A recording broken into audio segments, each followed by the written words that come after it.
Hello, everyone, and welcome to the Main Event Football Show. It's I, Main Event Mike. It's Monday at 7 p.m. Eastern Time. That means it's time for the Monday night program here on the Villain Squad Network. We are broadcasting live into Facebook at Lions Villain Squad. We are also broadcasting live onto YouTube at the Villain Squad YouTube page as well. Also broadcasting live into Detroit Lions News Podcast, maybe on the recorded version. We appreciate you as well. Also broadcasting live onto the Joe Chap Twitter and the Joe Chap YouTube page. Villain Squad, that's at Villain Squad on YouTube as well. It is I, Main Event Mike, here for a Monday edition of the show. And it's ranting time, folks. I know. It's not too bad, though. Put it in the comments. I want to hear your reactions to these rants. I want to hear your reactions to my takes. Any knucklehead with a podcast can come on and say, oh, he shouldn't have went for an onside kick. That's what's all over social media. If you missed the Villain Report this morning, kind of got a little heated between me and Russell Wayne there as he defended Dan Campbell and I chose the other side. And, you know, I've had a lot of time to reflect between now and then. And I'm going to double down. I'm going to stick to what I said. If you look around the internet this morning, folks, the fan base is divided. There are those fans that say, leave Dan alone. This is how we got here. Don't question the process. Okay. I don't understand that because I love Dan Campbell. I don't want anyone else as the coach of this team. Okay. I don't, but I don't think that he's above reproach. Any knucklehead with a iPhone can go out here and say what he wants about Dan Campbell. It doesn't change anything. Don't let anyone tell you how to fan, right?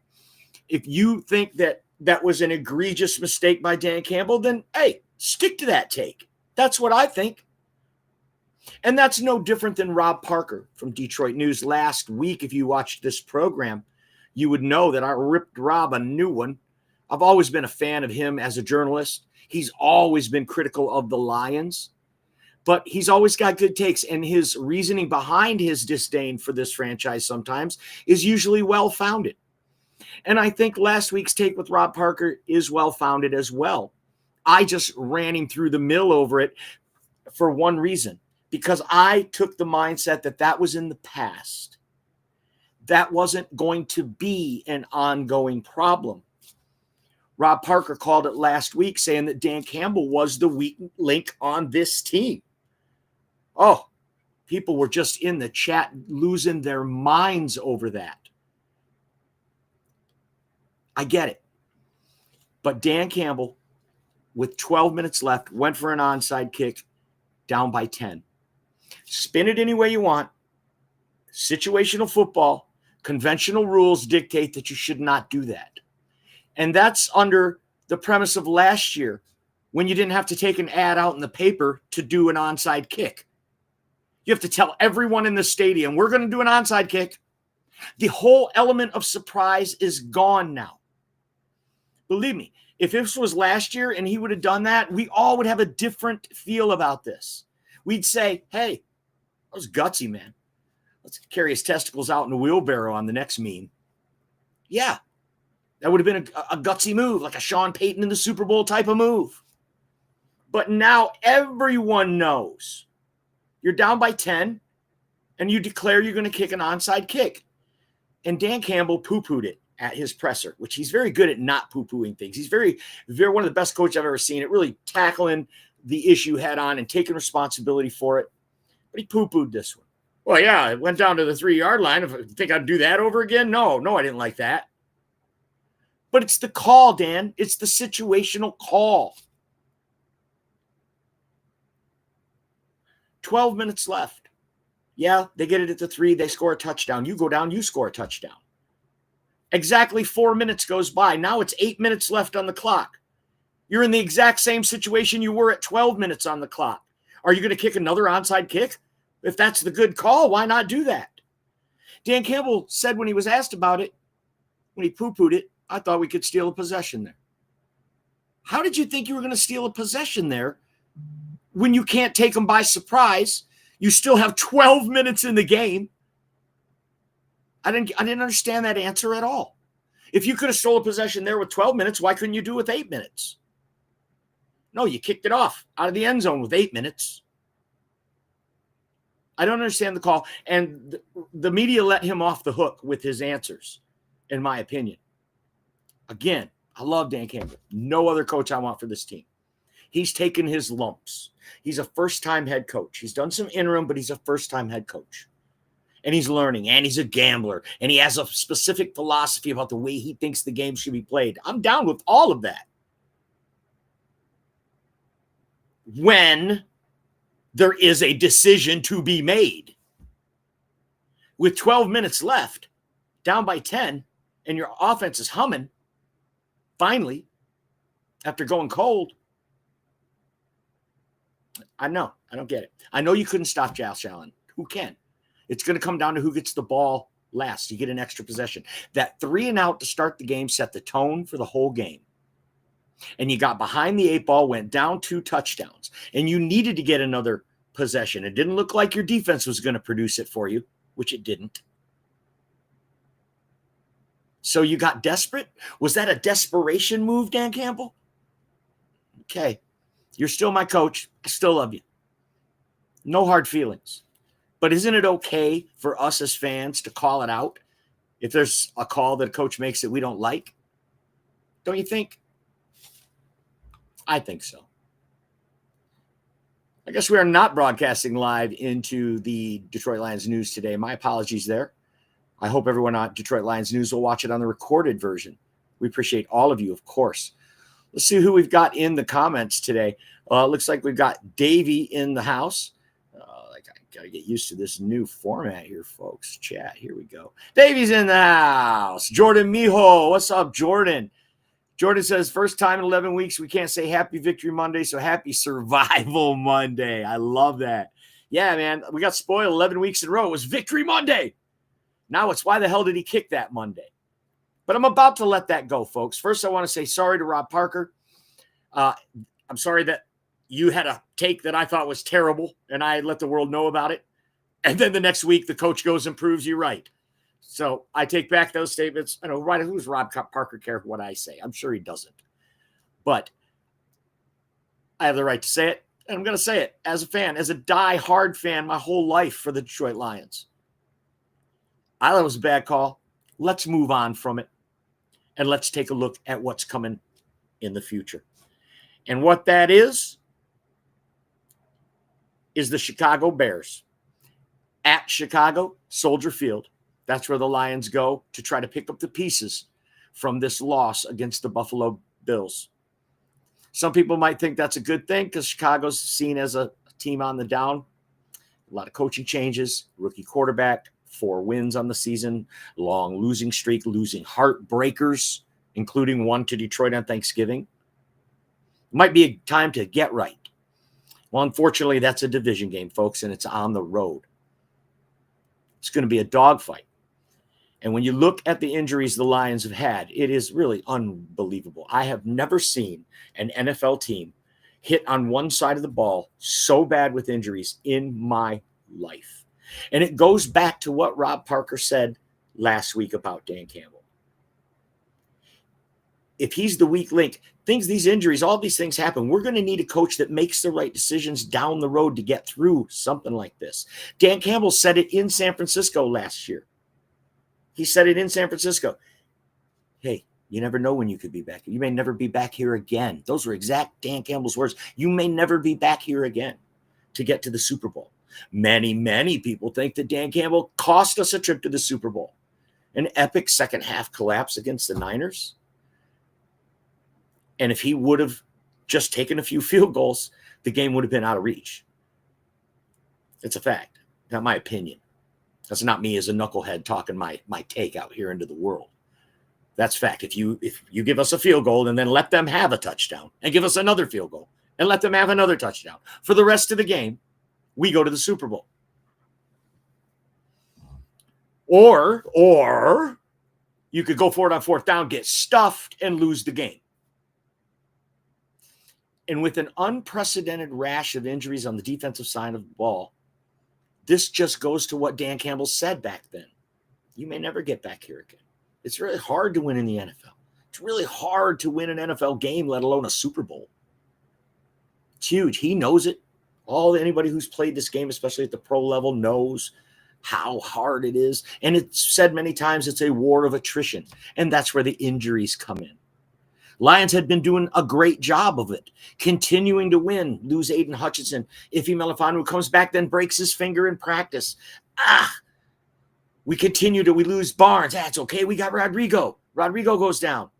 It's all right. We've got backup extraordinaire Jalen Reeves-Maybin. Oh, he's down. Alex Anzalone then gone, captain of the defense. And it goes on and on and on. Marcus Davenport. Now Lee McNeil. Now Carlton Davis. It's getting insane. These players are lost for the year after the game yesterday. David Montgomery, ouch.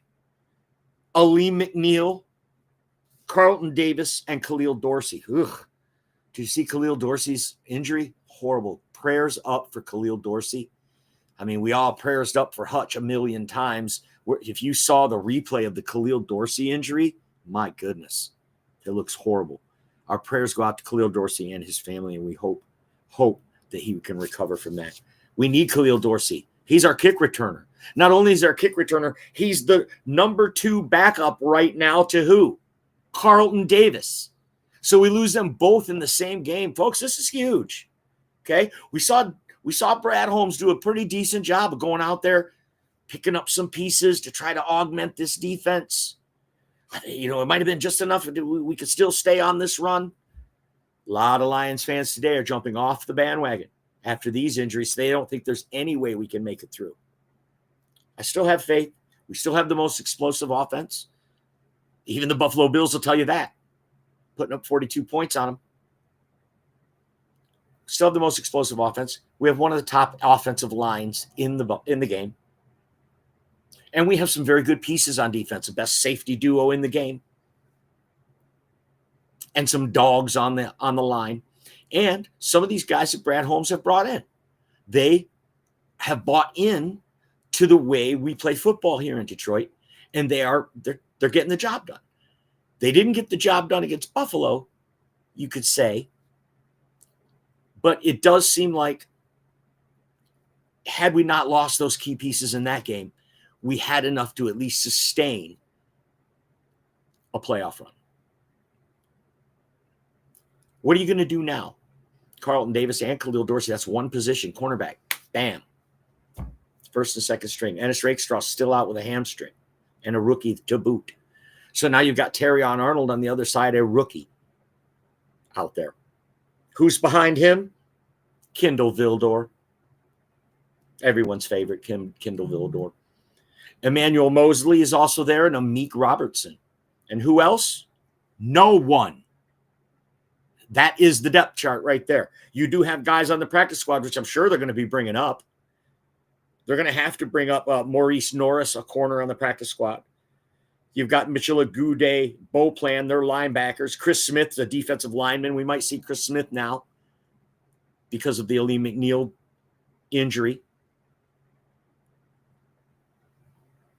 So we might see Brad Holmes again go out and get some people. Who do we got out there? There's Xavier Howard, still a free agent. Patrick Peterson, and get this, Jerry Jacobs. Can bring Jerry Jacobs back. He at least knows the system. He has a pulse. Also, Tracy Walker out there. You want to bring Tracy Walker back? He knows the system, got a pulse. At this point, that's what we're looking at on a defense that we're hoping can win the Super Bowl. I know it's painful to hear. I know you don't like hearing it. But this is the defense we've got to try to make a Super Bowl run with. We have a prolific offense. That word gets used so often, but this offense is prolific. The way that they are setting records, franchise records, they're at least franchise prolific. That's a good point. Elder on the comment says, I'll take Kindle Vildor over Cam Sutton. You know what? I would too. You just watch Cam Sutton getting burned left and right out there in Pittsburgh anyway.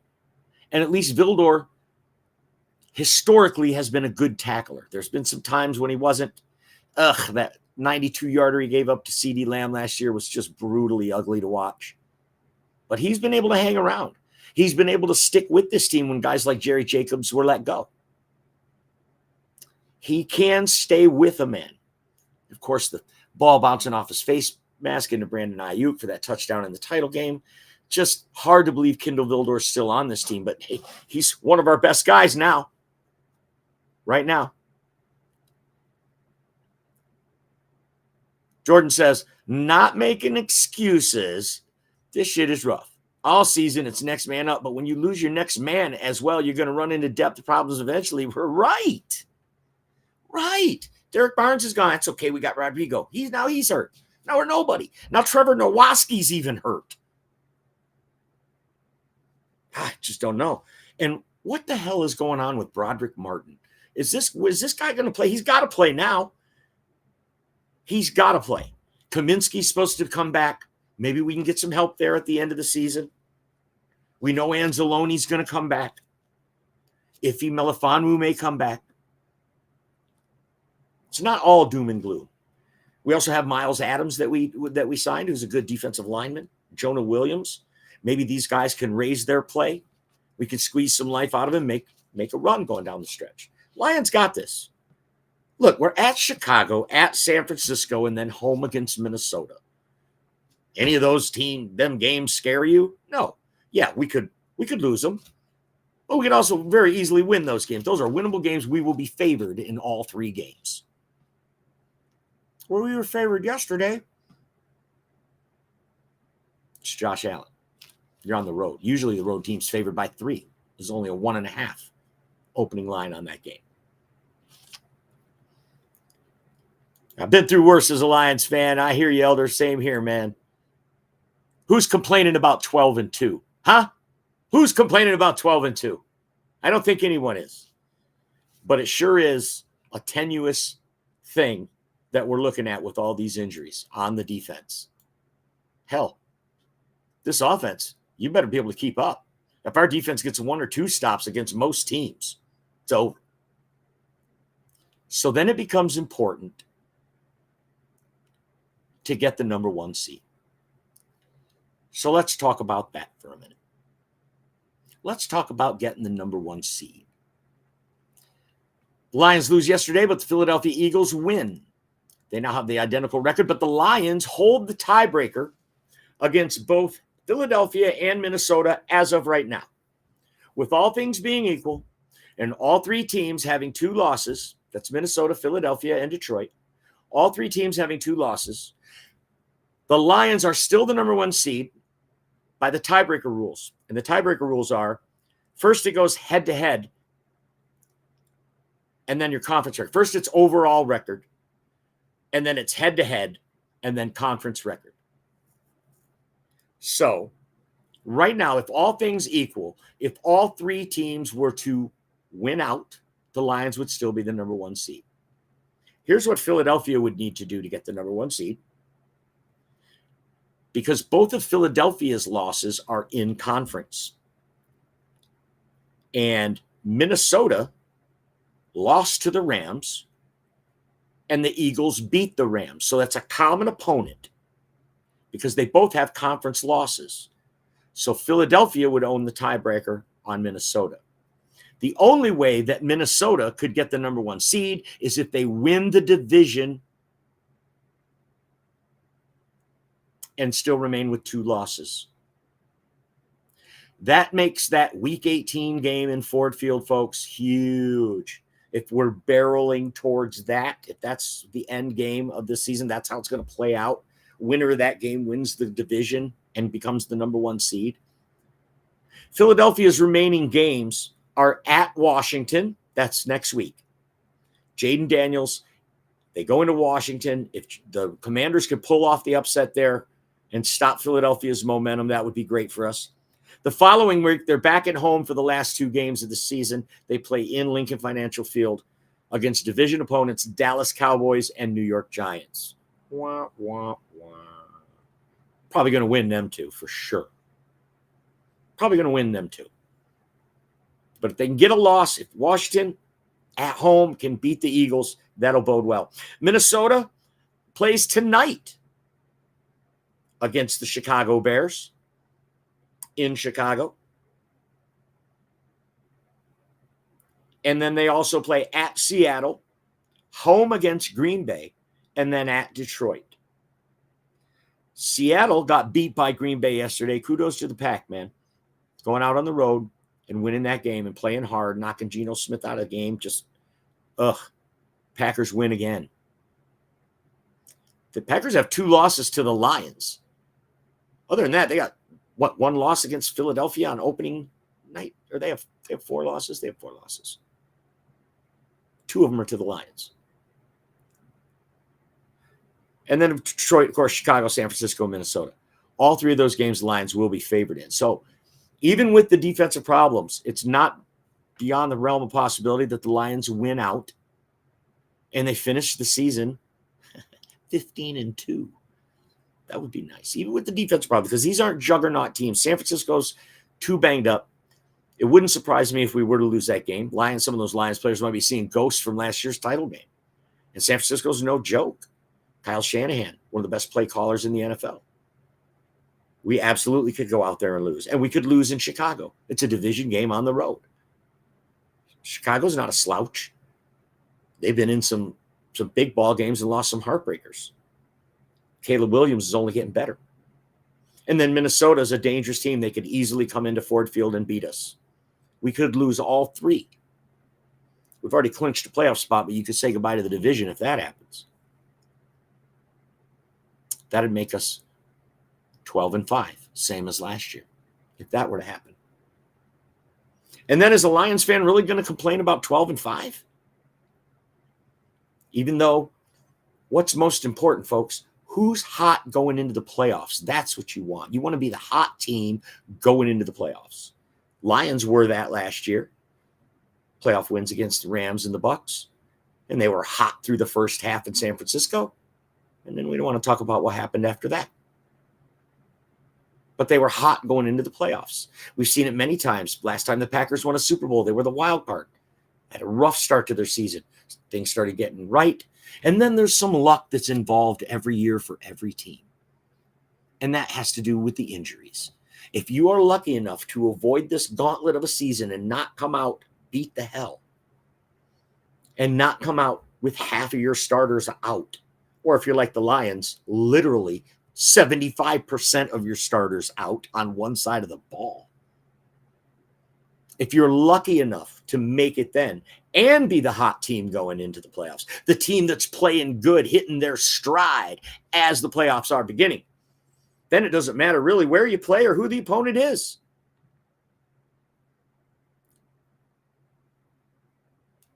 And that's another thing that worries me.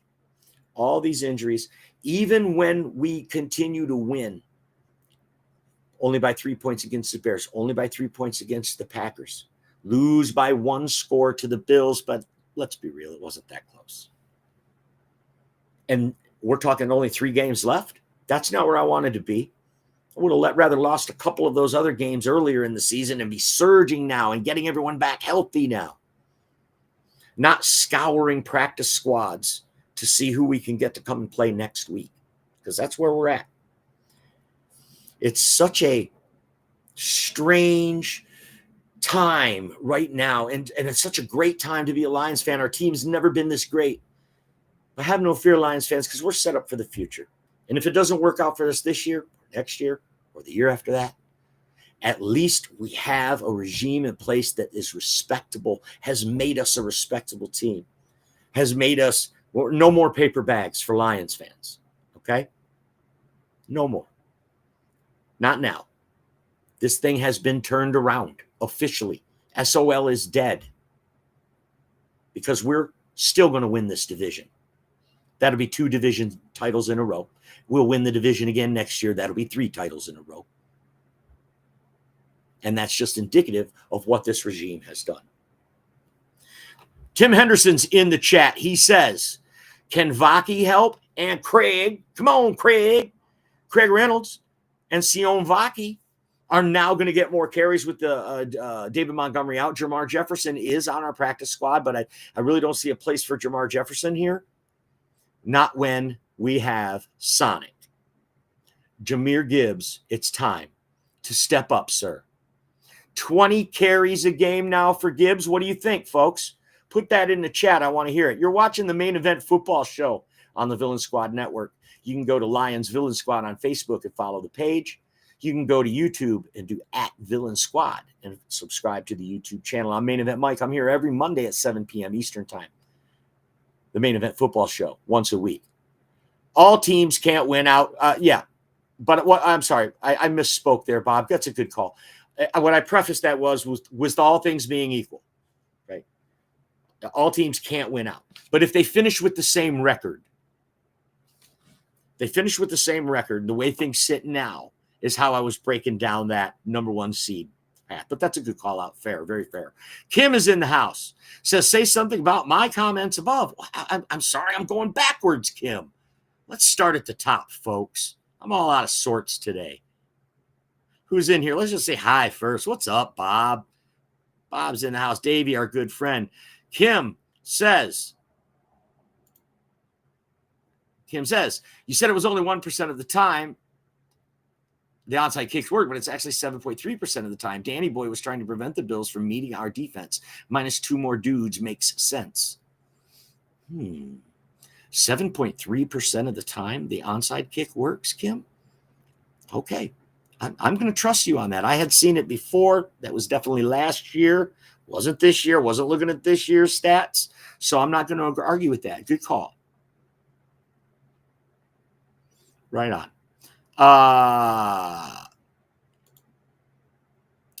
Kim also says if we'd gotten the ball with the onside kicks, it would have prevented our thin defense from having to stop the Bills in those seconds anyway. Okay. Now I see where we're at, Kim. You're defending going for an onside kick, which has a 7.3% success rate. You're with 12 minutes left when you're down by 10. You're entitled to your opinion. I'm not going to tell you how to fan. Russell Wayne felt the exact same way as you this morning. You can catch him every morning at 10 a.m. on this network for the Villain Report. This morning we were going back and forth. He felt the same way as you. I'm sorry, I just can't. I can't justify it. I can't. I love our coach, love him, but he's entitled to make bad mistakes. He's a human. I think it's a bad mistake. I'm entitled to that opinion. You are entitled to your opinion, and I respect it. Moving on. Davey says, Brad cooking? Huh. All right. I mean, he's trying to make an entree meal on going to 7-Eleven to get the groceries, buddy. I gave you some of those names that are out there. They're not, they were good in the day. Xavier Howard, Patrick Peterson, the guys like that. It's you're going to have to stand with who you got, and you're going to have. I mean, if you do get somebody else, great. But there's not all these great players waiting to come back into the league to join a playoff team. We poached the few who might have some miles left in there. Is what it feels like. But with Aleem McNeil out, the defensive line now suspect. We weren't getting a pass rush anyway. By the way, folks, 0 sacks by the Detroit Lions yesterday, while the Buffalo Bills, against our great offensive line, got 3 sacks. You say, well, that's because their quarterback's mobile and ours isn't. Okay. We got sacked 3 times. Their guy got sacked 0 times. We're not getting pressure on the quarterback. Yeah, if we only had Hutch. Well, yeah. And kudos to Aaron Glenn. Since Hutch went down with the injury, Aaron Glenn has blitzed more than any defense in the National Football League, and he's been undefeated up until yesterday doing it. Kudos to him. He's done a great job of bringing pressure in other ways.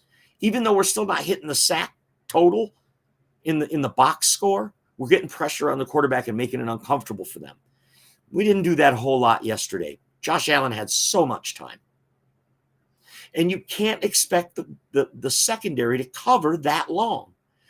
When he's got so long, those guys are covered for the first 3 seconds. Our back end is doing a great job against Josh Allen.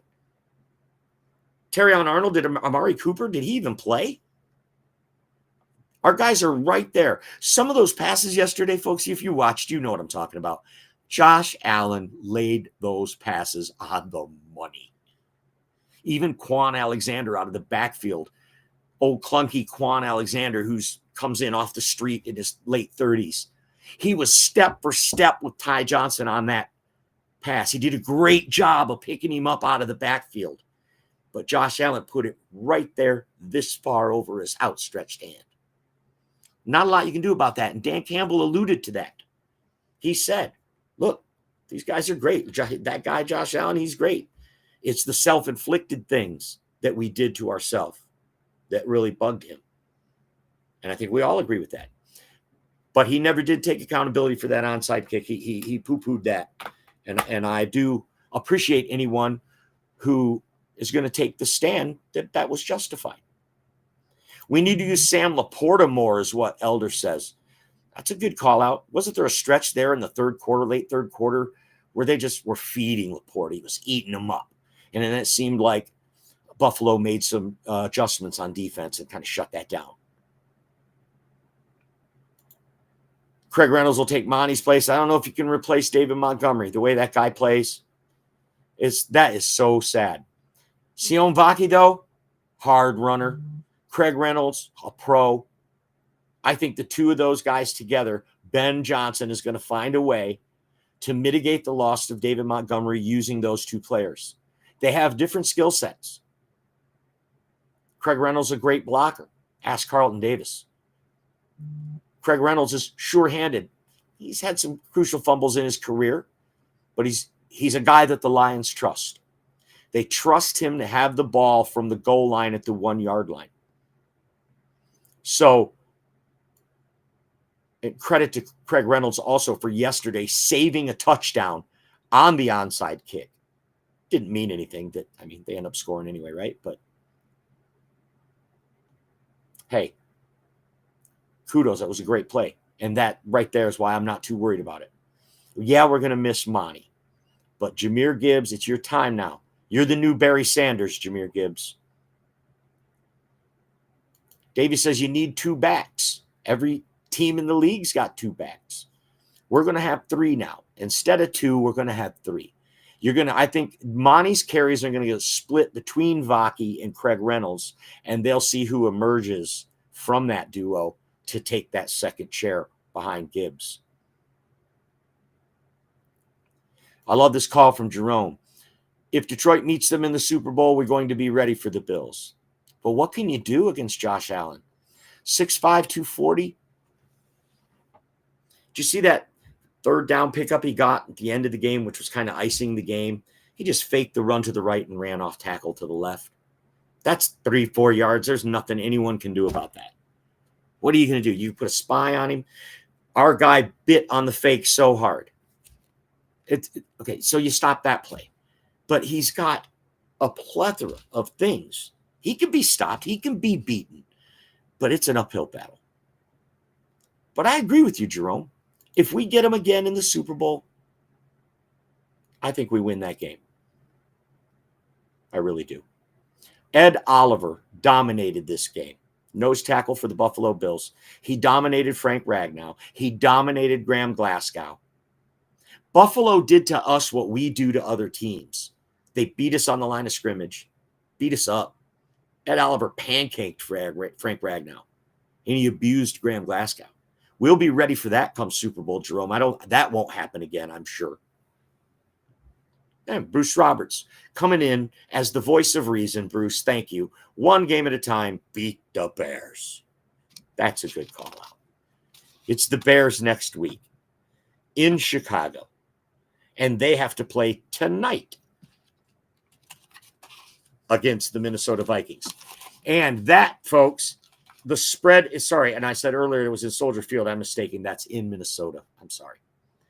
In Minnesota, -6.5. The Vikings are favored by 6.5. Put it in the comments. I want to hear what you got to say about that. Chicago at Minnesota, -6.5. There's also another game, Atlanta at Las Vegas. It's the Des Ridder Revenge Bowl.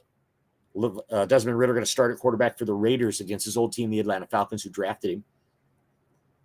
And the Raiders are getting 4 points at home. I'd like to hear you guys' predictions. Every Thursday on this network at 10 a.m., we do Prediction Thursday on the Villain Report. You should tune in and watch it. We've got a pretty good record for the year picking. My compadre, Russell Wayne, does a little better than I do. But last week, I hit my lock pick with Cincinnati. He did not hit his lock pick with Pittsburgh. But we need to make a pick. So we'll get a post out for Russell. He was predisposed tonight. He couldn't make it. So we'll get his picks and we'll put them out on a post on the page. But for me, I'm taking Minnesota at home. Only 6.5 I don't think is enough. Sure, the Bears could play them tough. They could keep it close. It's a division game. But I got to pick one or the other. And I just don't have enough faith in the Bears. I think with the Lions losing, Minnesota's going to be way more energized to win this game tonight. I'm taking Minnesota, and I'm going to give up the 6.5 points. Moving on. And this is a good call out. Ahmed says, not even Gibbs can replace the type of dominance and authority Monty gave our offense. Most of the time, yeah. Man, David Montgomery was coming one of my all-time favorite Lions from some of the runs he's had this year. Just amazing. Made me proud to be a Lions fan the way that guy fights. You can't bring him down. Love it. But sometimes the game doesn't call for that. Yesterday, before he got hurt, he wasn't able to generate anything. He had 4 yards on 5 carries. He couldn't get anything going. It was Gibbs' skill set that matched up against what Buffalo was doing defensively. They say styles make fights. And his skill set, Jahmyr Gibbs, the jump cut, accelerate through the line, beat the second defender to the hole. Something that Monty doesn't do. Monty runs through that guy. He leads the league in broken tackles. But Jahmyr Gibbs, his skill set was working. He was on fire. He was able to get some runs and generate some sort of running stat for us. I mean, we only had, 48 yards of total rushes. But Jahmyr Gibbs was able to at least show some promise in the running game.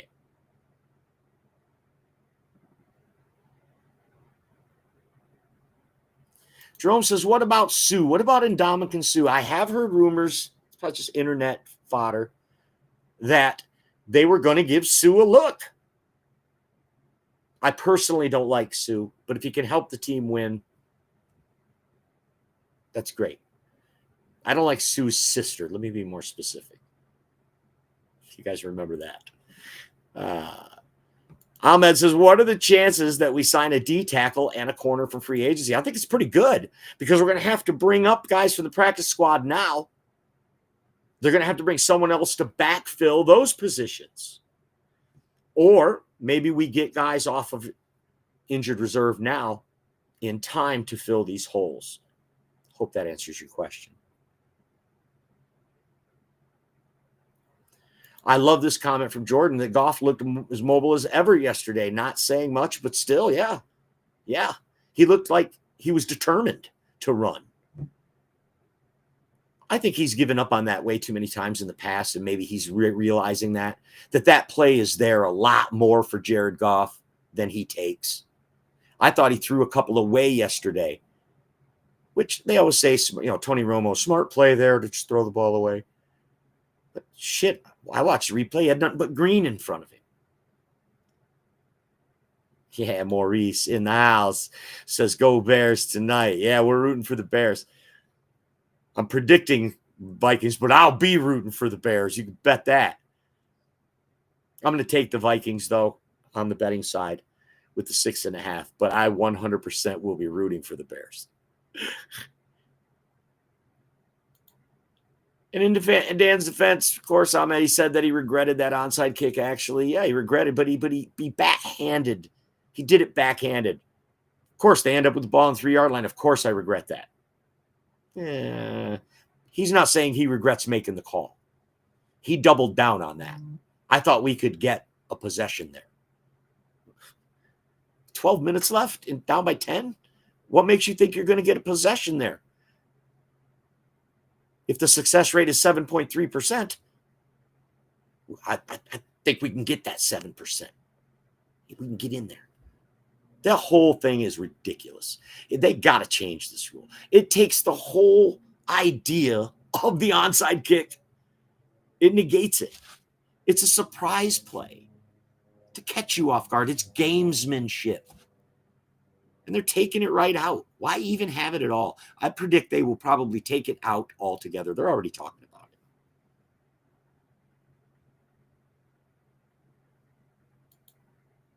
it. How are we going to get tons of sacks without the defense players we ought to have? Remember what Hutch was doing when he got hurt. Right. We weren't getting the numbers in the box score, but we were getting pressure. We were making life tough for C.J. Stroud. We were making life tough for Caleb Williams, Jordan Love. We weren't getting it in the box score, in the stat column. We weren't getting those sacks. Certainly not. You know, we were. I think we had one game there where we got 3 sacks, 1.5. But that's not really the issue. I don't mean to have an issue with that. We're not getting any pressure on the quarterback, Kim, is what I'm saying. I'm sure you watched the game yesterday. You saw that. He had so much time. So much time. Quarterbacks have most of the year against the Lions. Since Hutch went down, we've been winning, yes. He's been generating pass rush with the blitz, yes. But for the most part, we are not getting a pass rush. Our guys on the back end have been holding it down for us. Yeah, Raiders tonight without Max Crosby. It's a good call. Yeah, on that one, I don't know, Jerome. Don't they get rest before they go back to practice? Take a Chicago Bears. That's the coach's call. A lot of times they do practice on Monday, even though it might be a walkthrough.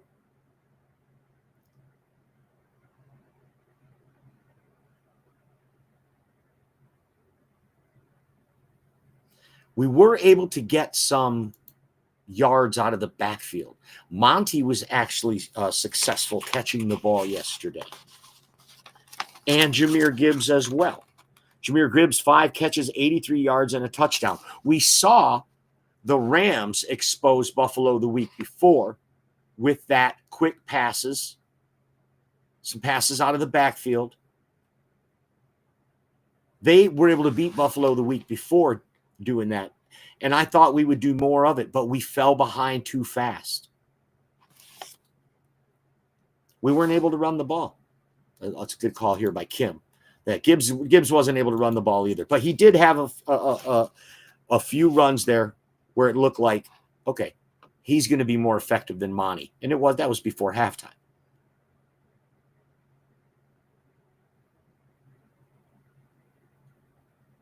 Yeah, Arvin is in the house, says, who's going to get injured next? Oh boy, let's not speak it into existence, shall we? Shall we not? Yeah, Ed Oliver took over that game. He was the real story, the unsung hero of what was happening on the field. Pressure up the middle, collapsing the pocket, forcing Goff to get out there and get creative off platform, which he's not great at. I thought he was a real game wrecker. Buffalo, 8 straight games scoring 30-plus points. That's an NFL record. That's the team our patchwork defense ran into yesterday. 8 straight games scoring 30-plus points. They have 2 losses on the season. Josh Allen, definitely a leading candidate for the MVP. I don't think there's any doubt that Josh Allen was the best player on the field. Anyone going to argue with that? Josh Allen's the best player on the field yesterday. That gives you somewhat of an advantage. And he touches the ball every down. So it's a tough order to beat the Buffalo Bills. But the Lions were right there, even with a patchwork. We are deserving to be mentioned in the same breath with the Ravens and the Bills and the Chiefs and the Eagles. The Lions are right there in that conversation now. And the Packers and the Vikings. Yes, the Packers and the Vikings too. Bears aren't there yet. I think they do have the foundation over the next couple of years to be there. Ooh, there's a tough take. Arvin says, we won't beat the Rams next time. Very hard to beat a team 3 times, what they say. But that'll definitely be in Ford Field, I would say. Stafford comes. Maybe he'll bring Kelly. Boo them kids. Nobody booed your kids, Kelly. That's a good call, though.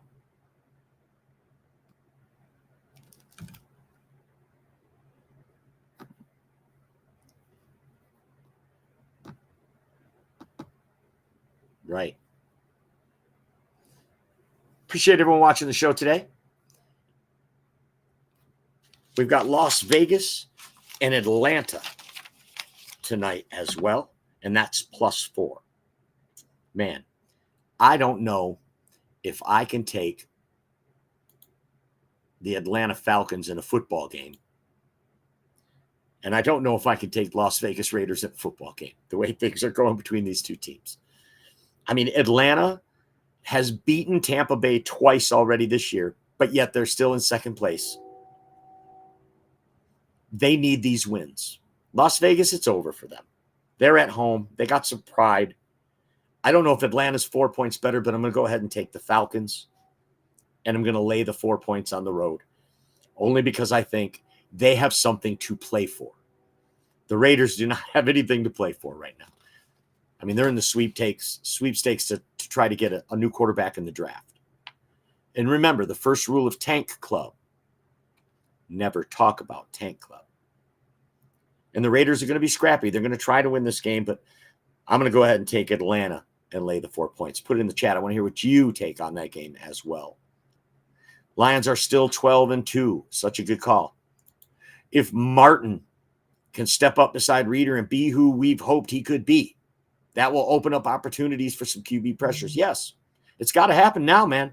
Now's the time, Broderick Martin.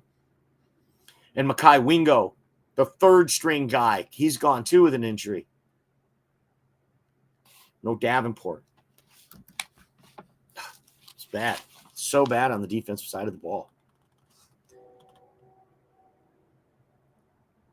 Atlanta, -4. Maurice says Atlanta 2. Jerome says we have a great organization. You're darn right we do. It's a great time to be a Lions fan, too.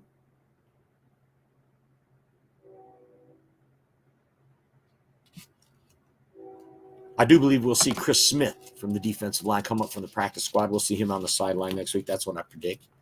There's also Ukwu and Isaiah Thomas on the practice squad. So we might see some reinforcements coming that way. But that would still force the Lions to sign some other guys to backfill those positions. Depleted isn't the word. Decimated is the word for the defense right now.